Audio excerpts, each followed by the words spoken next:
2026ல election வருது. அதுல வரப்போற சிஎம் எந்த மாதிரியான தலைமை பண்பு இருக்கணும்னு நினைக்கிறீங்க? ஃபர்ஸ்ட் மக்கள் அவங்க தேர்ந்தெடுக்கக்கூடிய பிரதிநிதி எப்படி இருக்கணும்னா, தன்னுடைய அதாவது மக்கள் நலனை விரும்பக்கூடிய, மக்களுக்கு தொண்டாற்றக்கூடிய ஒரு முதலமைச்சரான ஒரு வேட்பாளரை தான் மக்கள் தேர்ந்தெடுக்கணும். இந்த வாரிசு அரசியலை தவிர்த்து மக்களோட வளர்ச்சி பாதையில எப்படி ஒருத்தவங்களை ஒரு கீழ்நிலை இதுல இருந்து அவங்களை மேல்நிலைய கொண்டு வர மாதிரி பட்ட ஒரு தலைவராக தான் ஒரு தேர்ந்தெடுக்கக்கூடிய பிரதிநிதியா இருக்கட்டும், ஒரு அரசியல் தலைவராக இருக்கட்டும், அவர் இருக்கணும்.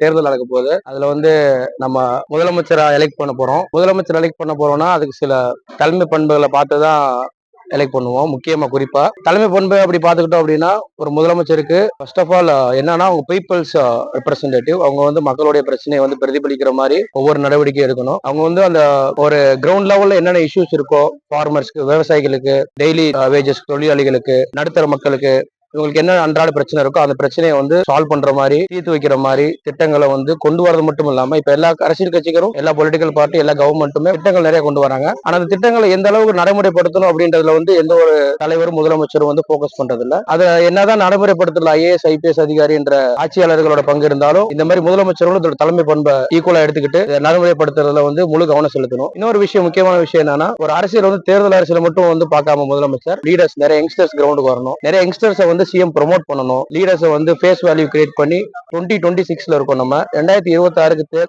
தகுதியான அரசியலை சிஎம் பண்ணணும். அதுக்கான லீடர்ஷிப் குவாலிட்டிஸ் அவங்க டெவலப் பண்ணிக்கணும். இந்த 2026க்கு ஏற்ற லீடர்ஷிப் குவாலிட்டிஸ் பண்புகளை வளர்த்துக்கணும். அது மாதிரி இருந்துச்சுன்னா கிரவுண்ட் லெவல்ல நிறைய சேஞ்சஸ் பார்க்கலாம்.